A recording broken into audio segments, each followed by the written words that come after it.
Sa pagkakataon ito, pag-usapan po natin ito pong ating weather. Whether we like it or not, talagang merong Kala ko weather lang. super El Nino na nagbabanta. Aha. At ramdam na nga rin po natin yung matinding init po ng panahon at yung unti-unti pong pagbaba ng level ng tubig sa ilang dam. Nasa kabilang linya po natin ang Pag-asa sa pamagitan po ng kanilang tagapagsalita at ang hepe po ng kanilang Climate Monitoring and Prediction Section na si Miss Annalisa Solis. Magandang umaga po, Miss Ana. Welcome po muli sa DWIZ LU Channel 23. Drew Nasino po at Johnny Bañez. Good morning po, Ma'am Ana. Good morning po, Sir Jan at Sir Drew, at magandang umaga po sa lahat ng nanonood at nakikinig ng ating programa ngayon. Right. Sa lahat, Ma'am, ano na po ang update? Super na po ba o El Nino pa lamang? Well, sa ngayon, wala pa po tayong El Nino. Nagpalabas pa lang po ang Pag-asa ng El Nino Alert. Ibig sabihin po, mataas po yung possibility na magkakaroon po tayo ng El Nino around June, July, August po, which is more than 70%. So nakataas po yung El Nino Alert at pwede pong maaaring i-elevate natin ito into El Nino Advisory kapag meron na po diyang El Nino. So, in-expect po natin, Ma'am Ana, June pa. Yes po, June, July, August, at possible it could start as a weak El Nino and pwede pong maging moderate to strong El Nino. So yung pong sinasabi, yung mga naririnig natin na super El Nino, so ito po yung katapat na general term natin kung very strong El Nino. So ngayon po ay medyo mababa pa yung posibilidad na maging strong to very strong El Nino na nating super El Nino na naririnig natin sa ibang mga pahayag sa social media So sa ngayon po ay nakikita natin still moderate to strong El Nino possible around September, October, November season. Yun po yung general na assessment po ng Pag-asa. Ma'am Ana, yung mga indikasyon po ba ng El Nino ay ano-ano ho ba yan? Ito bang nararamdaman nating init, yung matinding Ng ulo, ay, ng panahon. Yan ba, indikasyon marahil na ba ng El Nino? O isa Well, lamang hindi yan? pa po ito yung direktang epekto ng El Nino dahil wala pa nga po tayong El Alright. Nino sa ngayon. So ito po yung part ng ating usual warm and dry season months natin na kung saan nandito po tayo sa peak ng ating tag-init dahil dito po tayo nakakapagtala ng mga malawakang matataas na temperature at matataas na alinsangan. At yun po yung pinaka buwan din na meron po tayong mga significant reduction sa tubig ulan. So ito po yung ito pa yung peak ng ating tag-init. So hindi pa po to direktang El Nino. Ma'am Ana, so masasabi ba natin for now na yung pinangangambahang Super El Nino is overacting o exaggeration? For now, dahil po yung mga nagsasabi po ng mga model, hindi pa po nag-a-agree lahat that it could be a super El Nino, yung strong to very strong El Nino. Although may nagsasabi po, kaya hindi po natin yun ikinakaila na possible po talaga around November, December, January.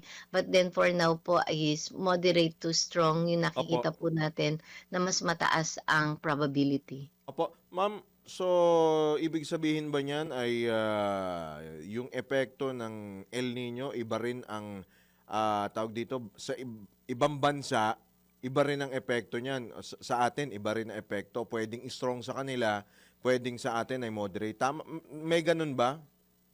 Yes, usually po kasi no two El Niños are alike. So nagbabari din po yung kanilang impact. Usually po kapag dito sa atin, ang general effect po ng El Nino is yung dry spell or prolonged droughts. Lalong-lalo na po kapag nagkakaroon tayo ng mga strong El Nino, mas tumatagal at humahaba po yung ating tagtuyot or significant reduction sa ulan. At sa ibang lugar naman po ay sobrang ulan, nagpapabaha. Dito po naman sa atin, ang epekto ng El Nino ay dalawa. Nagkakaroon din po tayo ng mga heavy rainfall events sa panahon ng habagat bago po natin maranasan yung mga dry spell and prolonged drought condition sa pagdating po ng pagtatapos ng taon or pwede pong magtuloy-tuloy siya up to next year po, 2027, kung magsimula po itong El Nino. Ana, ikaw po ang kino-quote dito, and speaking of ulan at epekto ng El Nino, tama po ba 19 to 17 na mga bagyo pa ang inaasahan sa kabila po ng posibleng El Nino effect, ma'am? Yes po, dito po nga around 9 to 17 from May to October. So, possible pa rin po na magkaroon tayo ng mga ganyang bagyo. And historically po kasi kapag meron po tayong El Nino, kahit po siya ay weak, moderate, or strong El Nino, mas marami po yung nararanasan nating typhoon at super typhoon category, although konti yung bilang ng bagyo. So, yun po yung kailangan po natin na paghandaan or i-consider po sa ating mga preparation at intervention kasi po hindi lang po yung reduction ng tubig ulan at mainit na temperature ang epekto ng El Nino. So dalawa po siya dahil posible po yung ating mga heavy rainfall events lalong-lalo na po sa panahon ng ating habagat season. So Po. dito pong nasa western section ng ating bansa. Po. Indulgence, ma'am, paki-correct mo po ako kung may dapat baguhin dito sa babanggitin ko kasi may rundown dito eh. Sa Mayo, 1 hanggang 2, Hunyo, 1 hanggang 2, Hulyo, 2 hanggang 4, Agosto, 2 hanggang 4, Setyembre, 2 hanggang 3, at Oktubre, 1 hanggang 2 mga bagyo po ang inaasahan. Tama po, Ma'am Ana? Yes po, yan po yung base sa latest forecast po na ipinalabas ng Pag-asa. Alright, Mm. okay. So ma'am, kumbaga, this is not a question of if or when, di ba? Ang tanong nga lang po dito ay kung gaano magiging kalakas o gaano po ka-devastating itong inaasahan po yung posible nga pong maranasan nating El Nino. Tama ho ba, Ma'am Ana? Yes po, tama po kayo at usually po kasi dahil iba-iba rin po ang characteristics ng ating mga bagyo. May mga instances po na during habagat season medyo rain-bearing yung ating mga bagyo. And then pagdating po ng mga October, November, usually po naman yan po yung mga landfalling or crossing ng mga bagyo na malalakas naman po yung mga hangin na taglay na pwede namang konti lang yung kanyang dalang ulan pero malalakas yung hangin. Or a combination po ng both na madami ang ulan and malakas na hangin. So, iba-iba po yung characteristics ng ating mga bagyo but then, yun nga po, mga typhoon at super typhoon category Opo. ng usual. Ma'am Ana, dito po sa El Nino phenomenon po na ito, buong bansa po ba ang makararanas o may mga particular po na lugar na posible pong lubhang maapektuhan? Meron na ho ba kayong mga natutukoy? Meron ho bang lumalabas po ba sa mga models po niyo yun, Ma'am Ana? Well, sa ngayon po kasi as of October hanggang October yung ating pinipredict. So, simula po ng mga around May, June, July, August, may mga areas po na meron pa ring mga dry spell na dala po nitong ating tag-init or yung dry season months natin. And then after po ng habagat, may mga potential na po for dry condition.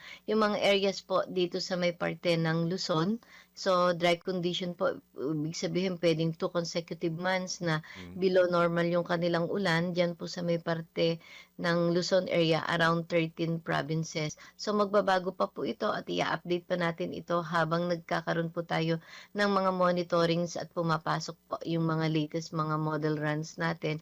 Hindi naman po kabuuan ng ating bansa or maaaring pong iba-iba na umuulan sa ibang lugar. Sa ibang lugar naman po ay may mga dry spell and drought na. So, may mga ganun po na iba-iba ang epekto or hindi sabay-sabay na magkakaroon ng mga dry spell and drought.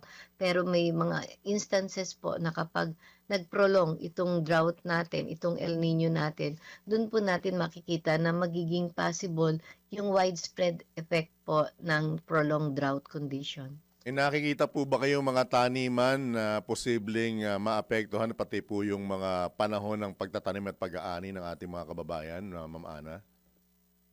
Yes po, may nakikita po tayo dahil usually po naman ang halos ang ating ang ating bansa ay maraming mga agricultural land area, so hindi lang rice, corn, yung mga high value crops. Kaya po direkta nakikipag-ugnayan po kami.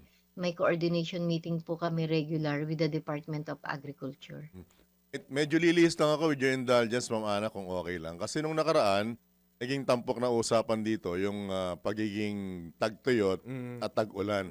So pinagdebatehan po kung wala ba talaga tayong summer season?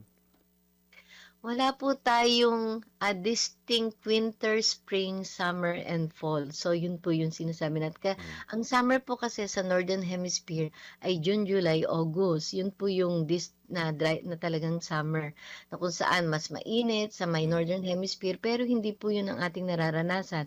Imagine, June, July, August, wet season po natin yun. At ang summer or warm and dry season natin na na inihahalin tulad natin sa June, July, August na Northern Hemisphere summer ay March, April, May po natin siya nararanasan. Kaya wet and dry season po talaga meron tayo. Kaya wala tayong ganong distinct na 4 seasons.